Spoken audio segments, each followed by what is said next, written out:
ओम नमो भगवते वासुदेवाय। विष्णु भगवान की जय। हेलो फ्रेंड्स, कैसे हैं आप सब। दोस्तों, आज विजया एकादशी है। फागुन मास में आने वाली एकादशी को विजया एकादशी कहते हैं। विजया एकादशी 2025 में 24 फरवरी यानी आज सोमवार को मनाई जाएगी। यह तिथि 23 फरवरी को दोपहर 1:55 से शुरू होकर 24 फरवरी को दोपहर 1:44 तक रहेगी। उदया तिथि के अनुसार व्रत 24 फरवरी को यानी कि आज रखा जाएगा। व्रत का पारण 25 फरवरी को सुबह 6:50 से 9:08 के बीच किया जाएगा। आइए अब जानते हैं विजया एकादशी का महत्व।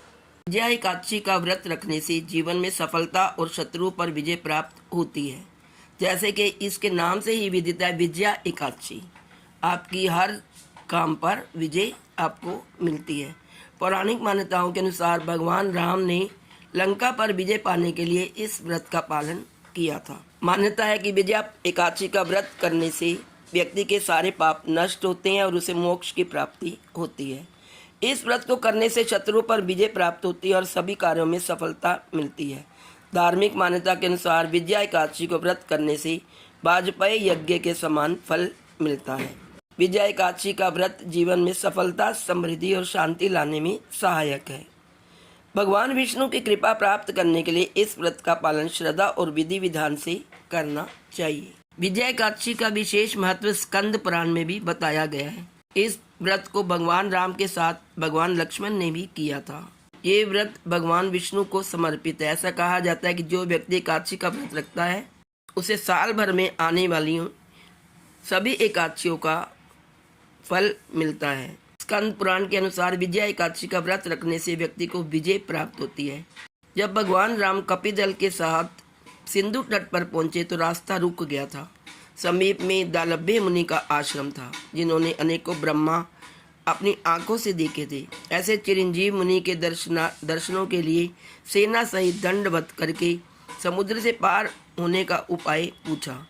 मुनि बोले, कल विजया एकादशी है, उसका व्रत आप सेना सहित करो। समुद्र से पार होने का तथा लंका पर विजय पाने का सुगम उपाय यही है। इस व्रत को भगवान राम और भगवान लक्ष्मण के साथ उसकी सेना ने भी किया था और लंका पर विजय प्राप्त की थी। जो भी भक्त सच्चे हृदय से विजय एकादशी का व्रत करता है उसे अपने जीवन में आने वाली कठिनाइयों से छुटकारा मिलता है। भगवान विष्णु जी की कृपा से उसे सभी पापों से मुक्ति मिलती है। इस व्रत के प्रभाव से न केवल इस जन्म बल्कि पूर्व जन्मों के पाप भी नष्ट हो जाते हैं। आइए अब जानते हैं विजया एकादशी की पूजा विधि। इस दिन भगवान विष्णु और माता लक्ष्मी की पूजा करने से विशेष फलों की प्राप्ति होती है। व्रत करने वाले को ब्रह्म मुहूर्त में उठकर स्नान करना चाहिए, स्वच्छ वस्त्र धारण करने चाहिए और भगवान विष्णु की प्रतिमा या चित्र के सामने दीपक जलाकर पूजा करनी चाहिए।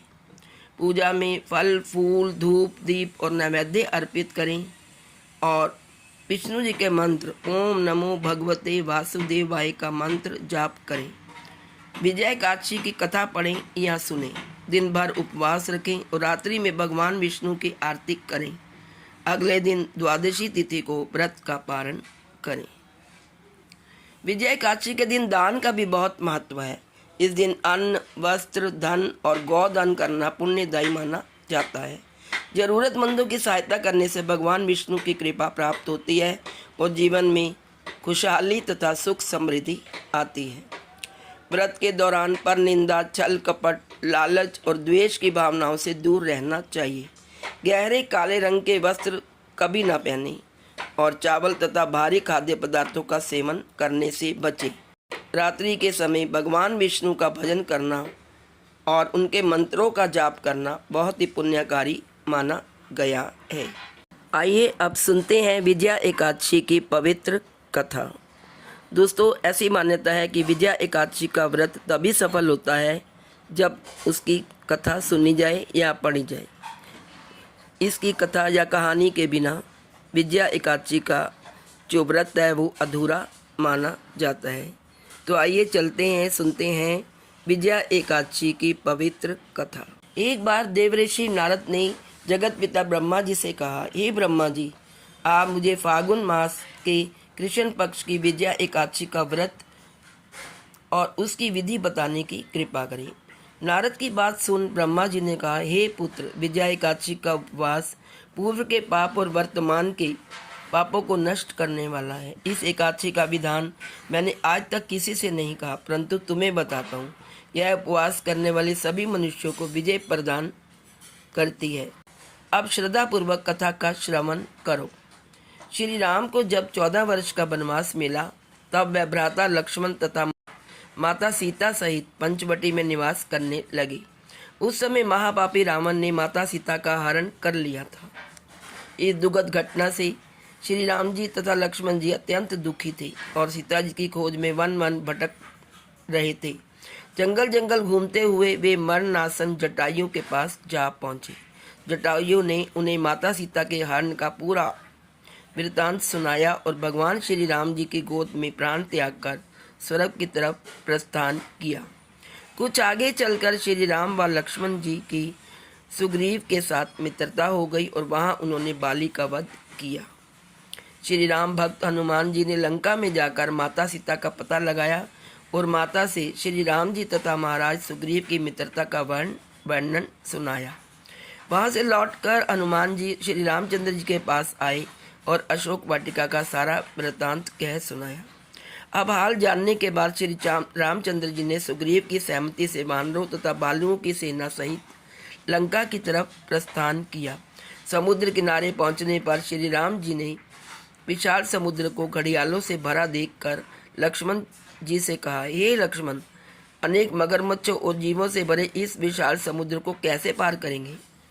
प्रभु श्री राम की बात सुनकर लक्ष्मण ने कहा, भ्राता श्री, आप पुराण पुरुषोत्तम आदि पुरुष हैं, आपसे कुछ भी विलुप्त नहीं है। यहाँ से आधा योजन दूर कुमारी द्वीप में वक्दालभ्य मुनि का आश्रम है। वे अनेक नाम के ब्रह्माओं के विज्ञाता हैं। वे ही आपकी विजय के उपाय बता सकते हैं। अपने छोटे भाई लक्ष्मण जी के वचनों को सुन श्री राम जी वक्दालभ्य ऋषि के आश्रम में गए और उन्हें प्रणाम कर एक ओर बैठ गए।